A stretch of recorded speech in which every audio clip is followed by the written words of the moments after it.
Avant de passer à l'étape du SEO, ensuite à l'étape du compte publicitaire, qui sont vraiment les éléments finaux pour lancer votre boutique, on va se consacrer sur la partie plateforme de paiement, d'accord?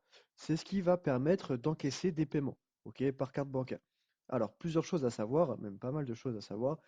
Euh, je vous déconseille de passer par PayPal. Pourquoi? Parce que PayPal a un système de litige qui favorise énormément le client. Et vu que si vous faites du dropshipping, vous risquez d'avoir des délais sup- assez importants puisque vous ne maîtrisez pas l'expédition, il se peut qu'il y ait des problèmes de l'expédition, des retards dans l'expédition, dans les colis, dans le traitement, etc. Peu importe, je vous conseille de désactiver PayPal puisque vous allez avoir des sommes bloquées. Ensuite, on a le choix entre Shopify Payment qui est souvent mis en avant. Shopify Payment également, je vous le déconseille. Alors, la fonctionnalité de Shopify Payment est très bien. C'est la même chose que Stripe, ok?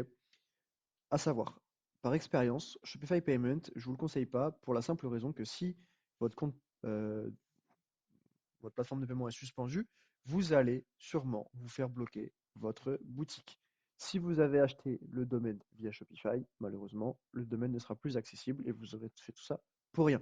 Ce qui fait que bah, vous vous retrouverez sans plateforme de paiement, vous perdrez votre nom de domaine et vous perdrez tout le travail fait sur votre boutique. Si vous êtes à l'étape du début, c'est pas très problématique. C'est juste pénible parce qu'il faut tout refaire. Mais si vous avez déjà des ventes en cours et qu'au bout de 4-5 mois, vous faites par exemple 10 000 euros de CA et que vous avez un taux de litige, donc c'est-à-dire une contestation de paiement un peu trop élevé, à savoir qu'il ne faut pas dépasser 0,2%. Ça va très vite, d'accord? Avec le système de refund qu'on connaît aujourd'hui, il y a beaucoup de personnes qui en abusent. Vous pouvez très vite être suspendu pour un taux de litige trop élevé, d'accord? Donc je ne vous le conseille pas, Shopify Payment. On va aller dans afficher tous les autres fournisseurs et on va aller chercher Stripe. D'accord? S'il ne l'est pas, si vous ne voyez pas Stripe apparaître, vous tapez dans la barre de recherche. Et si malgré ça, Stripe n'apparaît pas, allez vérifier vos informations de boutique et tout simplement, vous allez aller dans le pays. Vérifiez que vous êtes bien en France parce que tout simplement, dans certains pays, Stripe n'est pas disponible. OK? Voilà. Donc, relativement simple. Je ne vais pas ouvrir de compte Stripe parce que j'en ai déjà un et si je le fais, je risque de me le faire suspendre très facilement. Donc Stripe, l'étape, elle est très simple. Vous allez pouvoir, vous avez deux choix. Soit vous allez ouvrir un compte Stripe au nom de votre société ou votre auto-entreprise, donc ce sera au nom d'une personne morale, ou ce sera au nom d'une personne physique, vous en l'occurrence. À savoir que vous ne pouvez ouvrir un compte Stripe qu'une seule fois. Ok, donc il faut faire ultra attention et il ne faut pas faire n'importe quoi. Pour ouvrir votre compte Stripe, c'est simple. Vous allez tout simplement indiquer votre email. Ensuite, vous allez remplir vos informations. Tout simplement nom, prénom, adresse, numéro de téléphone. Ils vont vous redemander l'email. Si c'est une société, ils vous demanderont les informations de votre société, ainsi que si vous êtes plusieurs, les parts de chacun. D'accord? Et si vous êtes deux, trois ou quatre, et ainsi de suite, vous allez devoir envoyer les documents d'identité de chaque représentant, avec le nombre de parts, etc., indiqué sur un document. Donc, si vous êtes tout seul, c'est plus simple. Ok? Donc, ce sont tout simplement vos informations. Ne fournissez pas de faux noms, de faux prénoms, de fausses dates de naissance, parce que tout sera vérifié. Qu'est-ce que j'oublie? Je pense que c'est plus ou moins tout. Si, ils vous demanderont forcément l'URL de votre site internet. Veillez en sorte que votre site soit déjà en ligne.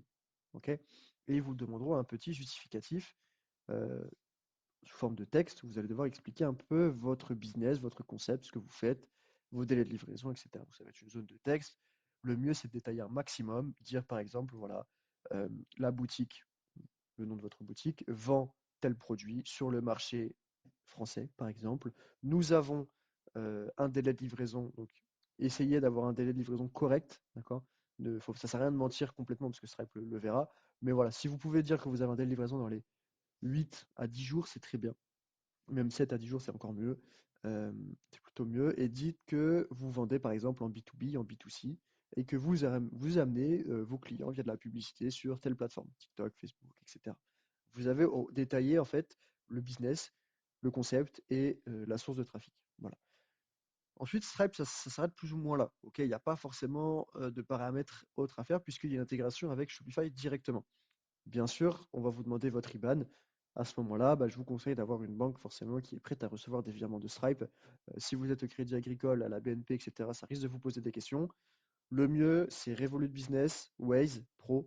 Ok, vous avez Bunk qui est pas mal pour recevoir, N26 également. Vous avez le choix. Ok. Euh, à savoir que lorsque vous faites bloquer une première fois sur Stripe, il y a plusieurs éléments qu'il faut prendre en compte. Si vous êtes bloqué une première fois sur Stripe, il y a plein de raisons possibles. Ça peut être votre produit, vos délais de livraison, votre taux de litige, ce que je parlais juste avant. Voilà. Donc vous pouvez toujours en créer un nouveau, mais à savoir, il vous faut forcément une nouvelle identité si vous faites déjà bloquer une première fois. Donc, nouvelle identité, nouvelle IP, ok. Si vous faites bloquer votre Stripe numéro 1, vous en ouvrez un Stripe numéro 2 sur la même IP, donc la même connexion Internet, ça ne sert strictement à rien, ok. Donc nouvelle IP, mais également nouvel appareil, ok. Parce que si votre téléphone a été blacklisté pardon, par Stripe, même si vous changez de Wi-Fi ou vous mettez un VPN, Stripe saura que vous avez toujours la même série de téléphone. Chaque téléphone a un numéro de série, ils le verront. Donc, nouvel appareil, nouvelle IP, nouvelle identité, forcément. Donc, quand je dis nouvelle identité, c'est pas forcément physique, hein, ça peut être, par exemple, une société. Si vous avez été bloqué en votre nom propre, vous pouvez ouvrir une société et ouvrir un compte Stripe au nom de cette société. Bien sûr, changer l'IBAN et changer l'URL. D'accord. Donc après, c'est ce que je vous disais, voilà, Stripe, inscription basique. Je vous ai mis quelques screenshots justement. Et une fois que vous avez rempli les informations, vous arrivez sur votre dashboard, d'accord, relativement simple à comprendre. Vous avez une case paiement, donc c'est pour voir tous les paiements échoués, réussis, en attente. Pas grand-chose à faire dessus, hein, à part voir le détail. Vous avez une case solde.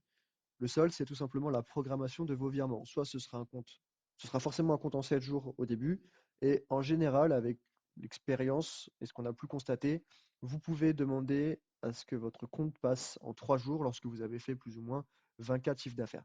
En dessous, ça reste relativement compliqué.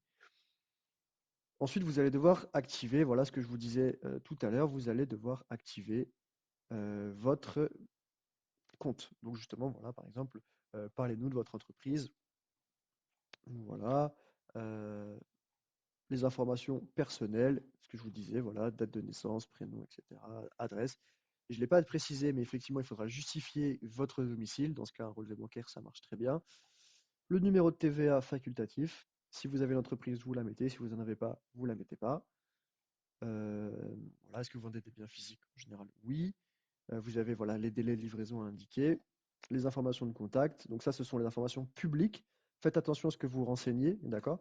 Le numéro de téléphone de contact, si vous ne voulez pas mettre votre numéro de téléphone personnel, mettez le numéro que vous pouvez récupérer sur Receive SMS Online. Faites en sorte, si vous prenez un numéro, de l'enregistrer dans vos favoris pour pouvoir le récupérer, d'accord? Mais ne mettez pas ce numéro de téléphone dans la création du compte Stripe. C'est deux choses différentes. Vous avez le numéro de téléphone euh, qui sert pour les infos de contact qui apparaîtra dans les factures pour que les clients puissent vous envoyer un message. Et vous avez le numéro de téléphone qui sert pour la double authentification. Pardon. Voilà, votre IBAN, ce que je disais tout à l'heure, relativement simple. Voilà, la double authentification. Donc, ce numéro de téléphone, mettez le vôtre ou mettez un numéro de téléphone style on-off où vous êtes sûr de ne pas le perdre. Parce que si vous le perdez, bah, malheureusement, le solde est fini, est foutu. Voilà, c'est plus ou moins tout pour Stripe. Pour ceux qui ont un taux de litige trop élevé, qui n'arrivent pas à s'en sortir, vous pouvez nous contacter directement sur le Discord, par mail, etc. Il y a des solutions qui existent, qui sont relativement complexes. Ce sont des services que l'on vend, des prestations vraiment sur mesure pour baisser les taux de litige. Retenez bien qu'un taux de litige qui se situe au-delà de 1%, ça saute le compte directement. Si vous êtes situé entre 0,2 et 0,5, ça va. C'est limite, mais faites attention. Au-delà de 0,5, il faut agir. Ok. C'est tout pour la partie Stripe. On va se retrouver juste après pour faire le SEO et commencer à envoyer du trafic sur le site internet.